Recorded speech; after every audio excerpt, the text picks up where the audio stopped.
마태복음 13장은 천국에 관한 7가지 비유를 담고 있습니다. 그래서 마태복음 13장을 천국 비유의 보물창고다 이렇게 이야기합니다. 근데 흥미로운 것은 이 7가지 비유 어디를 봐도 천국이 어떻게 생겼는지, 천국의 그 외관, 외형에 대한 묘사가 단 한 줄도, 단 한마디도 없다는 사실입니다. 천국이 저 푸른 초원 위에 그림 같은 집을 짓고라든지, 황금길에 황금 성벽이라든지, 이런 거기서 무슨 음식을 먹는다든지 전혀 언급이 없어요. 우리가 궁금해하는 것에 대해 1절 언급이 없고 단 비유로 말씀하고 있습니다. 마태복음 13장 10절입니다. 제자들이 예수께 나와 이르되 어찌하여 그들에게 비유로 말씀하시나이까? 여러분, 왜 예수님이 천국을, 이토록 중요한 하나님의 나라를 그것도 비유로 말씀하셨을까요? 이 비유, 파라볼레, 이건 나란히 놓다. 그러니까 이 보이는 것과 보이지 않는 것을 나란히 놓게 해서 비교하는 거죠. 주님이 천국을 직접 설명하지 않고 비유로 말씀하신 것은 하나님의 나라는 우리 인간의 언어로 다 표현할 수 없기 때문입니다. 여러분 한번 생각해 보세요. 저 2000년 전 지금 성경시대 이 사람들에게 여러분 갖고 계신 스마트폰을 한번 설명해 보세요. 이거 어떻게 딱딱하게 돌처럼 생겼는데 얘가 말하면 대답을 해. 여기에 막 사진이 나와. 우리가 말은 하는데 과연 그 사람들이 이걸 제대로 알아들을 수 있을까요? 자율주행차. 그 당시 걸어다니던 사람들에게 이 자율주행차를 어떻게 설명할 수 있을까요? 설명을 한들 그 사람들이 제대로 알아들을 수나 있을까요? 하물며 천국은 이보다도 차원이 넘는 세계입니다. 인간의 언어로 표현할 수가 없다는 거예요. 또 어쩌다가 이게 막 황금길이고 막 진주문으로 막 보석이 확 휘황찬란하면 사람들이 그 황금 몇 돈이야? 그 어떤 진주야? 자꾸 비본질적인 것에 신경을 쓰게 돼요. 주님이 비유로 말씀하신 의도는 천국이 어떻게 생겼는가라는 외형이 아니라 이 천국이 얼마나 가치가 있는가, 이걸 말씀하려고 하셨다. 그래서 천국은 이것이다라고 말씀하지 않으시고 천국은 이와 같으니라 라고 비유로 말씀하신 거예요. 그래서 그것도 이해하기 쉽게, 그 당시 사람들이 이해하기 쉽게 황금이 아니라 씨앗으로, 궁궐이 아니라 밭으로 누구나 다 이해할 수 있게 쉽게 설명하신 것입니다. 여러분, 이 비유가 마치 투명한 유리창과 같습니다. 여러분, 이 창문이 만약에 막 저렇게 스테인글라스가 있고 막 화려하다고 생각해 보세요. 거기 그림이 그려 있고 그러면은 밖을 볼 수가 없잖아요. 마찬가지입니다. 주님께서 천국을 어떤 황금길이나 보석문 같이 자세하게 묘사하지 않은 이유가 이런 외형에 집중하다가 진짜 그 천국의 본질, 바로 하나님의 통치를 잃어버리지 말라는 거예요.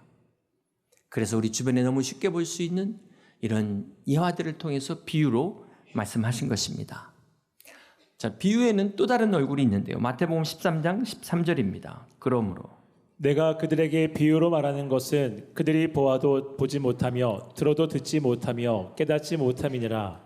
이사야의 예언이 그들에게 이루어졌으니 일렀으되 너희가 듣기는 들어도 깨닫지 못할 것이요 보기는 보아도 알지 못하리라. 주님께서 비유로 말씀하신 것 중에 하나가 이사야의 예언의 성취다.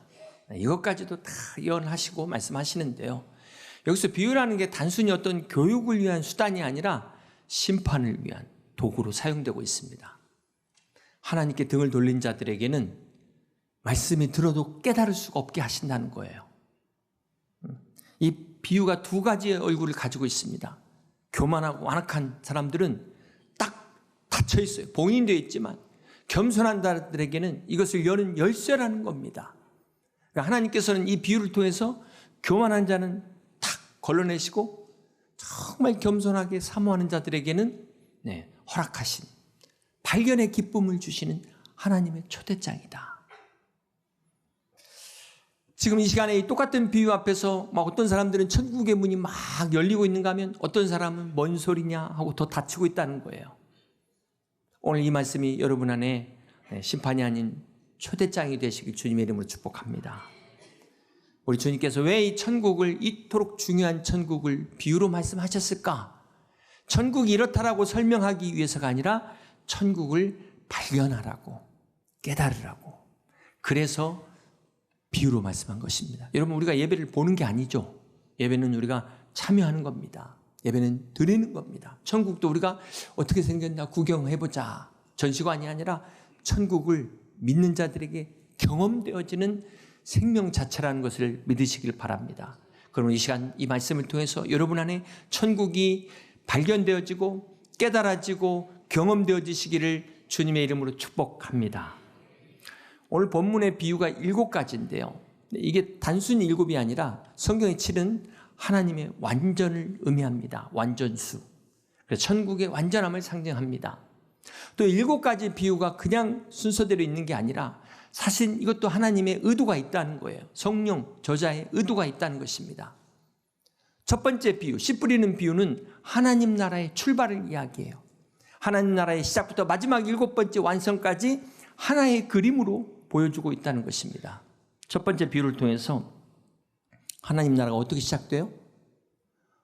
어떤 마음이 씨를 받느냐에 따라 열매가 결정되듯이 하나님의 나라는 말씀을 받는 그 마음에서 시작된다. 이게 하나님 나라의 시작이에요. 두 번째 가라지 비유는 세상에는 선과 악이 공존합니다. 그럼에도 하나님도 인내하세요. 그렇기 때문에 하나님 나라를 믿는 자들은 이 혼탁한 세상 속에서 믿음의 인내를 가지고 나가야 된다는 것입니다. 세 번째는 겨자씨 비유죠. 여러분 겨자씨 보신 적 있으십니까? 이게 손바닥에 올려놔도 잘 보일 듯 말 듯해요. 하나님의 나라가 이렇게 시작된다는 것입니다. 처음에는 너무나 작고 초라한데 아무도 주목하지 않는데 여기에서 놀라운 능력과 역사가 나타나는 것입니다. 흥미로운 역사 이야기가 있는데요. 지금 이란의 선조인 페르시아 다리우스 3세가 서방으로 진출하면서 알렉산더 대왕과 전투를 앞두고 일전을 앞두었을 때 일화예요. 이 다리우스 3세가 알렉산더에게 선전포고를 하면서 선물 하나 보냅니다.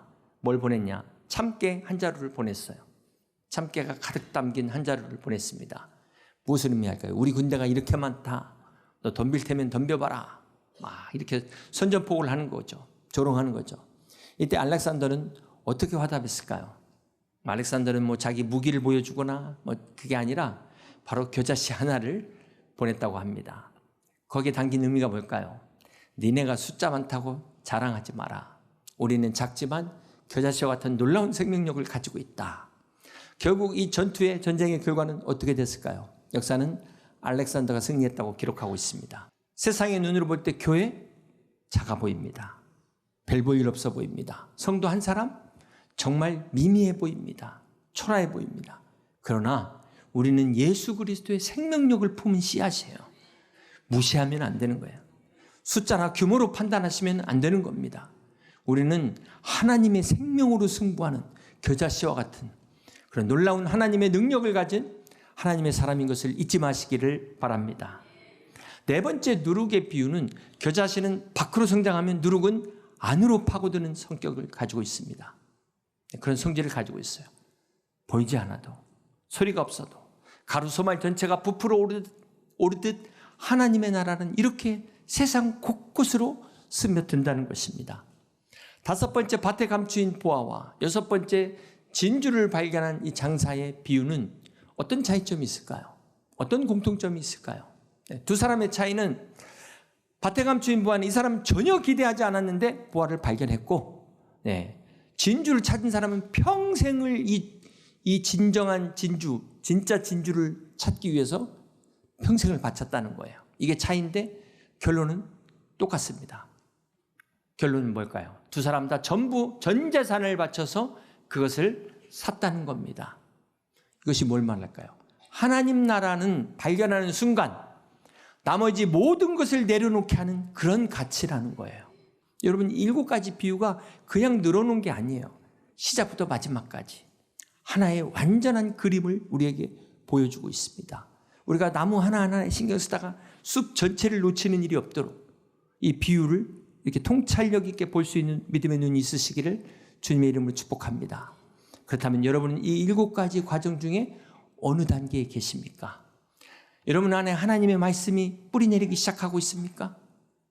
그렇다면 여러분 지금 선과 악이 뒤섞인 이 세상 안에서 믿음의 인내를 가지고 살아가고 계십니까? 오늘 여러분 안에 이 겨자씨와 같은 작은 믿음이지만 이것이 지금 계속해서 안팎으로 자라나고 있습니까? 보화를 발견한 사람처럼 여러분 하나님 나라에 여러분의 인생의 전 가치를 거셨습니까? 여러분 마지막 날 이제 그물이 올라올 그 심판의 날을 준비하고 계십니까? 여러분 지금 어떤 단계에 계십니까? 예전에 한 초등학교 초등부 선생님이 학생들에게 성경을 가르치면서 천국에 가려면 어떻게 해야지? 라고 질문했더니 학생이 뭐라고 대답하면 일단 죽어야죠 그러더래요. 여러분 천국이 꼭 죽고 나서만 가는 게 아니라 오늘 마태복음 13장에 의하면 천국은 이미 시작됐어요. 천국의 본질은 막 천국 환송 예배 후에 우리가 막 황금길을 걸어가고 거기서부터 시작되는 게 아니라 이미 하나님의 통치가 우리 안에 임했던 것부터 시작된다. 이게 마태복음 13장이 말씀하는 거예요. 이미 하나님의 통치가 우리의 가정에 임하고 우리의 교회에 임했다면 하나님의 나라가 여러분 안에 임하신 것을 믿으시길 바랍니다. 옛날에 다미선 교회가 있었는데요. 천국 간다고 산속에 다 들어갔어요. 휴거만 기다리던 그래서 이단됐잖아요. 이 사람들은 천국을 오직 죽은 뒤에 누리는 낙원으로만 생각하니까 지금 현재의 삶을 포기한 거 아닙니까? 천국은 우리 마음 안에서부터 시작되는 것입니다. 오늘 이 문을 여는 열쇠의 비유가 바로 첫 번째 씨 뿌리는 비유입니다. 신학자들은 이 첫 번째 비유가 나머지 6개의 비유를 푸는 열쇠다 이렇게 말합니다. 우리 주님께서도 이렇게 말씀하셨어요. 마가복음 4장 13절입니다. 또 이르시되 너희가 이 비유를 알지 못할진대 어떻게 모든 비유를 알겠느냐. 자, 이 비유 첫 번째 씨 뿌리는 비유를 알지 못하는데 어떻게 다른 나머지 6개 비유를 알 수 있겠느냐 말씀하십니다. 그러면서 14절입니다. 뿌리는 자는 뭘 뿌려요? 말씀을 뿌리는 것이라. 이 씨가 말씀이라는 것이죠. 근데 여기서 한 가지 주목해야 될 게 여러분 씨를 누가 뿌려요? 씨 뿌리는 자 농부가 뿌리잖아요. 농부가 얼마나 많습니까? 그런데 여기 정관사가 기록되어 있어요. 정관사 무슨 말일까요? 네. 지금 제가 말씀의 씨앗을 막 지금 뿌리고 있는데 제가 뿌리는 게 아니라 누가 뿌린다? 그리스도가 뿌리는 것이다. 이 말씀의 씨앗을. 농부는 심부름꾼이에요. 이 진정한 말씀을 뿌리는 것은 주님이 지금 말씀을 뿌리는 거예요. 그래서 여러분 이 씨에는 문제가 없습니다. 문제가 어디에 있을까요? 밭에 문제가 있다. 밭에. 똑같은 설교를 들어도 어떤 분은 막 지금 천국의 문이 열리는가 하면 어떤 분은 나가는 순간 딱 봤나보고 잊어버리는 분이 있어요. 이게 무엇의 차이다? 밭의 차이다. 설교자 탓하지 마시라는 거예요. 오늘 설교를 개떡같이 해가지고 은혜를 못 받았다. 이런 말씀 하시면 안 된다는 거예요. 여러분 밭의 가치는 어디에 있을까요? 이 밭의 가치는 이 밭이 무엇을 품고 있느냐에 달려 있어요. 콩을 심으면 콩밭, 팥을 심으면 팥밭, 석유가 나와 유전, 금이 나와 금밭, 금광이 되는 겁니다. 그런데 우리는 무슨 밭이에요? 하나님의 밭이 하나님의 밭. 예수 그리스도를 보배로 심은 이것 때문에 우리가 존귀한 거예요.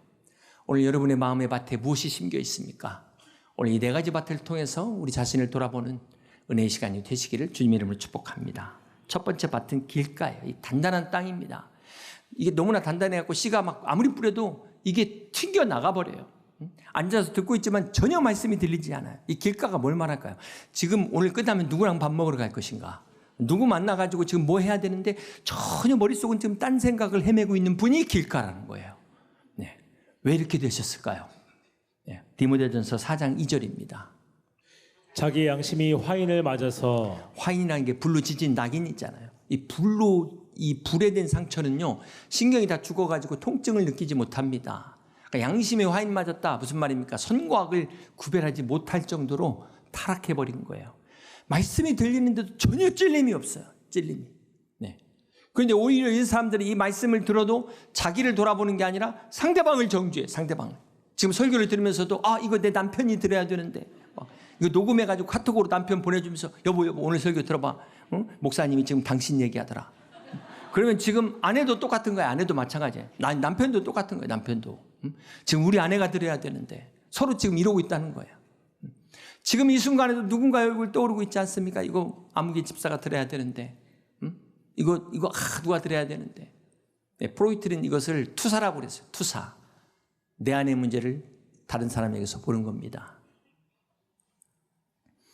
여러분, 오늘 본문의 길가는 저 세상 밖에 있는 사람들에게 하는 얘기가 아니라 믿는 우리들에게 주시는 말씀이에요. 사랑하는 성도 여러분, 죄가 우리를 유혹할 때 한 방에 넘어뜨리지 않습니다. 아주 조금씩, 이번 한 번만, 조금만. 이래서 우리의 마음을 닫게 해요. 그 한 번 섭섭한 거, 그게 쌓이고 쌓여가지고 강팍해집니다. 한 번 상처받은 이 마음, 이게 쌓이고, 한 번 억울하다고 느낀 게, 이게 분노가 쌓이면 마음이 어느덧 돌처럼 단단해지는 거예요. 이 상태가 되면 말씀이 들려도 그냥 튕겨나갑니다. 튕겨나가요. 이게 무서운 거는 내가 단단해진 것조차도 모른다는 거예요. 정말 우리가 두려워해야 될 것은 말씀 앞에서 아무것도 느끼지 못하는 게 이게 진짜 무서운 심판이라는 겁니다. 사랑하는 성도 여러분, 간경화만 위험한 게 아니고 동맥경화만 위험한 게 아니고 심령경화가 더 위험하다. 그래서 이 길과 같은 이 마음의 강팍함을 깨는 도구가 뭘까요? 하나님이 그때 사용하시는 도구를 우리는 고난이라고 부릅니다. 고난. 그래서 믿는 자들에게는 고난이 저주가 아니라는 거예요. 내가 고난 가운데 주의 율례를 배웠다고 시편 기자가 고백하지 않습니까? 굳어진 밭을 깨시는 하나님의 쟁기, 그걸 우리는 고난이라고 말합니다. 귀 있는 자는 들을지어다. 그렇기 때문에 정말 지혜로운 사람은 이 고난 속에서 하나님의 음성을 들어야 돼요. 그래야 그 고난이 끝나는 겁니다. 여러분, 실제적으로 우리 성도들의 마음을 강팍하게 하는 게 뭘까요? 우리가 이 관계 속에서의 갈등, 미움, 다툼, 그러면서 생기는 원망, 증오, 이게 우리 마음을 강팍하게 해요. 나도 모르는 사이에. 용서하지 않는 마음이 막 단단한 껍데기가 되고 이걸 막 코팅을 계속하는 거예요. 코팅을. 말씀이 들어올 틈이 없어요. 말씀이. 그래서 우리가 용서를 한다는 게 꼭 저 사람이 이뻐갖고 용서하는 게 아니에요. 나를 위해서 용서하는 거예요. 나를. 용서는 내 마음을 지키는 내 영혼의 최후의 보루입니다. 여러분, 이 길가를 갈아엎는다는 게 사실 땅 입장에서 볼 때는 이거 엄청난 아픔이에요. 깨지는 아픔입니다. 쟁기로 갈아엎을 때 찢어지는 아픔입니다. 근데 생각해 보세요. 용서도 쉽지 않잖아요. 용서는 내가 스스로 갈아엎는 거예요. 그러나 고난은 하나님이 직접 갈아엎으십니다. 그러니까 여러분, 좋은 말로 할 때 용서하실래요? 아니면 하나님이 갈아엎으시는 쪽을 택하실래요? 그거 잘 생각해 보세요. 그래도 하나님이 직접 손대는 것보다 내가 미리 용서하는 게 낫다. 저는 그렇게 믿습니다. 그래서 우리는 매일같이 경작을 해야 돼요. 일주일에 한 번 예배드리면 이제 월요일 나오면 트럭이 한 번 바꿔가고 탱크가 지나가고 이렇게 굳은 땅을 와가지고 이렇게 살살살살 이게 쟁기로 되겠습니까? 그나마 수요일 한 번 나오고 또 금요기도에 나오고 하면은 그나마 새벽에 나오면 더 나은데, 그렇지 않으면은 이게 성령의 쟁기로도 힘든 사람이 있어요. 이게 아예 들어가질 않아. 그래서 우리가 예배에 나올 때마다 이렇게 우리의 심령을 뒤집는 거다. 심령을 뒤집는 거예요. 여러분, 하나님의 말씀이 생수 같다는 게 무엇을 말합니까? 옥토가 되려면은 흙에 이 물이 공급돼야 돼요. 생수 같은 물이. 물이 쫙쫙 말라가지고 땅이 갈라지면 어떻게 되겠습니까? 그 메마른 심령이 되는 거죠. 오늘 여러분의 심령에 생수와 같은 말씀이 흘러 넘쳐서 옥토와 같은 귀한 복된 심령에 100배의 결실을 맺는 여러분 되시길 주님의 이름으로 축복합니다. 두 번째, 돌밭은 막 뜨거웠다가 금방 식는 냄비 신앙입니다. 냄비 신앙. 그런데 이 돌밭에도 싹은 나요. 말씀을 받아들이는 기쁨이 있습니다. 눈물까지도 흘려요. 그런데 문제는 뿌리가 없어요. 겉에 흙이 덮여 있는 것 같은데 그 밑에 돌이 있어요. 돌이. 그래서 더 이상 뿌리가 자랄 수 없다는 거예요. 그 거대한 돌덩이가 뭡니까? 바로 그 가운데 나라는 바위가 다 버티고 있는 거예요. 세상의 성공, 명예, 내가 추구하는 이것. 이런 사람에게 있어서 신앙은 액세서리에 불과합니다. 나를 빛나게 할 때는 막 챙기다가 이게 무거워지고 거추장스러워지면 언제 그랬냐는데 미련 없이 버려버려요. 필요할 때만 찾는 일명의 가성비 신앙. 이게 돌밭과 같다는 거예요. 이 돌밭의 문제가 뭡니까? 뿌리를 내리는 수고 없이 꽃만 피우려는 믿음이라는 거예요. 뿌리라는 것은 어둠으로 내려가야 되는 겁니다.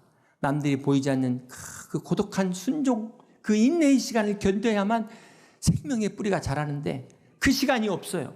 그 과정을 건너뛰고 다 밖에 핀 꽃만 생각하는 거예요. 기쁨에만 취해서 축복만 받는 이런 신앙. 그래서 햇빛 계속 쬐어보세요. 어떻게 될까요? 뿌리가 마릅니다. 뿌리가 말라요. 여러분, 사람은 외모를 봐요. 겉에 꽃을 보지만 중심을 보시는 하나님은 뿌리를 보십니다. 주님이 기뻐하는 신앙은 겉으로 핀 화려한 게 아니라 아무도 보이지 않는 지금 그 어둠 속에서 묵묵히 내려가 순종하는 뿌리를 보고 있다는 사실을 기억하시길 바랍니다. 세 번째, 가시밭은 일명 양다리 신앙, 양다리, 염려와 탐욕에 사로잡혀 있습니다. 세상과 주님 사이에 딱 다리를 걸트리고 있어요. 네, 가시밭에도 씨앗은 자랍니다. 잎도 납니다. 줄기도 올라옵니다. 그런데 가시도 함께 자라요. 이 가시가 내 기도를 막고 결국 말씀을 멀어지게 하고 예배를 형식적으로 만들어 버린다는 거예요. 하나님에 대한 믿음을 소리 없이 갉아먹어 버립니다. 나도 모르는 사이에 내 믿음이 다 어디 갔지? 이렇게 만들어 버린다는 거예요. 겉으로는 잎이 무성해요. 내가 이렇게 예배 나와 있고 살아있는 것처럼 자기가 지금 잘 자라고 있다고 착각하게 만든다는 겁니다. 그런데 결정적인 순간에 하나님을 선택하는 게 아니에요. 결정적인 순간에 배신하게 돼요. 이게 가시밭입니다. 여러분, 세상에서 가장 큰 나무 중에 하나인 세퀘이아, 수천 년을 사는 나무입니다. 이 나무, 이 거대한 나무가 어떻게 무너질까요? 태풍으로 무너지는 게 아니라는 거예요. 그 처음에 예상외로 그 주변에 작은 덩굴, 그거 무시하고 가만히 놔두면 어떻게 될까요? 이게 계속 칭칭 감습니다. 계속 타고 올라와요. 이 정도쯤이 하고 놔두면 결국 이 세퀘이아의 숲은 다 빨아먹고 나중에 나무 전체의 숨통을 막는다는 거예요. 이 큰 나무가 이렇게 무너지는 것처럼 오늘 우리의 작은 염려, 작은 근심, 작은 걱정이 우리의 믿음을 무너뜨립니다. 사랑하는 성도 여러분, 그렇다면 좋은 밭은 어떤 밭일까요? 사실 처음부터 좋은 밭은 없습니다. 이 딱딱한 걸 깨트리고 돌은 골라내고 가시 쳐내고 매일같이 경작할 때 비로소 좋은 밭이 되는 겁니다. 사랑하는 성도 여러분, 누구나 태어날 때부터 좋은 밭을 가지고 태어난 사람은 없어요. 네. 길가에 있던 사람이 깨지는 과정, 돌밭이었던 사람이 또 돌을 하나둘씩 골라내는 과정, 가시밭던 사람이 가시를 쳐내는 과정, 지금 그 과정 속에 각각 있는 거예요. 그렇게 은혜 안에서 내가 결단하면서 좋은 밭으로 만들어져 가는 것이 신앙생활입니다. 여기서 한 가지 더 생각해 볼 때 좋은 밭이 깨끗한 밭입니까? 여러분, 모래 같은 흙은 물을 담을 수가 없어서 심을 수가 없어요. 깨끗한 흙은 오히려 식물이 자랄 수가 없어요. 진짜 좋은 밭에는 우리가 퇴비를 주잖아요. 거름 같은 썩은 것도 다 받아들일 수 있을 때 이게 진짜 좋은 밭이 되는 거예요. 바다가 그 모든 것을 다 받아들이는 것처럼 좋은 밭이라는 것은 열려있는 땅을 말합니다. 열려있는 땅, 열려있는 마음. 그래서 내가 좋아하는 사람, 내가 편한 사람만이 아니라 새로운 사람, 내가 낯선 사람, 어떻게 나하고 맞지 않는 것 같지만 불편한 사람도 받아들일 수 있는, 이게 진짜 좋은 밭이라는 거예요. 이게 진짜 좋은 약물이라는 거예요. 이게 진짜 교회라는 거예요. 그런 교회가 몇 배? 100배의 결실을 맺는다고 성경이 말씀합니다. 이제 말씀을 정리합니다. 사랑하는 성도 여러분, 귀 있는 자는 들으라 하시니라. 여기 귀 없는 분 계십니까? 이게 무슨 말씀입니까? 오늘 나한테 주시는 말씀이라는 거예요. 옆에 사람이 아니라 나한테 주시는 말씀이에요. 우리가 마음문을 열면 하나님의 초청이 되지만 마음문을 닫으면 하나님의 심판이 된다는 마지막 경고입니다. 오늘 이 네 가지 밭이 우리에게 주는 교훈은 얼마든지 우리 그리스도인도 길가가 될 수 있어요. 돌밭이 될 수 있어요. 가시밭이 될 수 있습니다. 우리의 믿음의 연수가 막 10년, 20년, 30년이라고 해서 나는 상관없다 이렇게 말할 수 없다는 것입니다. 내가 목사고 장로고 권사고 집사이기 때문에 내가 좋은 밭이라 절대 그렇게 말할 수 없다는 것입니다. 아무리 목사도 방치하면 길가가 될 수밖에 없어요. 강팍한 땅이 될 수밖에 없습니다. 그러나 내가 매일같이 경작하면 부드러운 옥토가 되는 것입니다.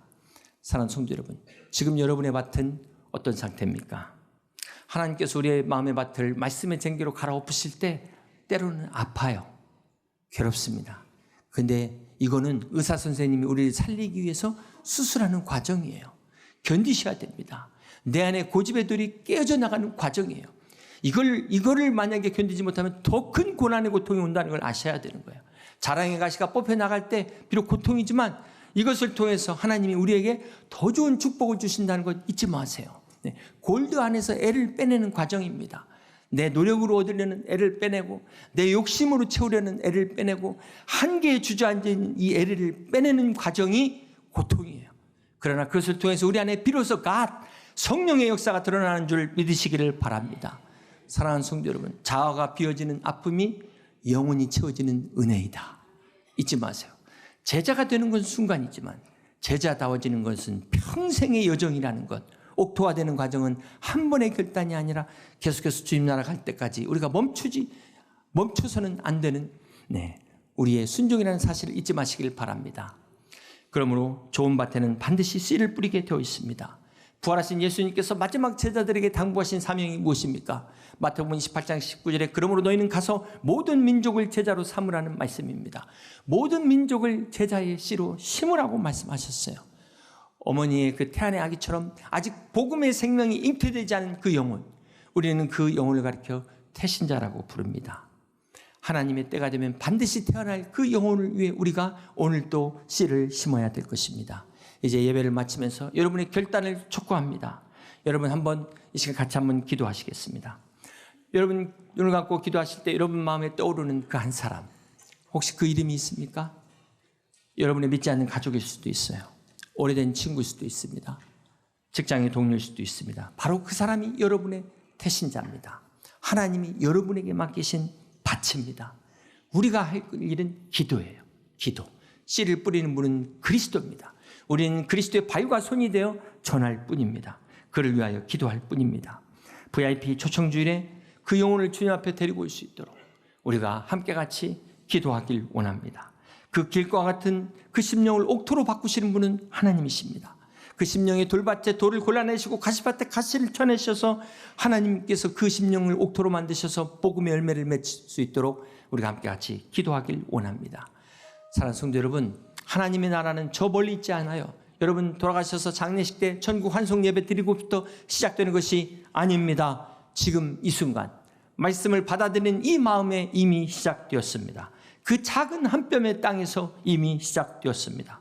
오늘 여러분의 마음 안에 시작된 이 하나님의 나라 천국이 100배의 결실을 맺는 그날까지 우리가 함께 기도하며 인내하며 달려나가는 여러분 다 되시기를 주님의 이름으로 간절히 축원합니다.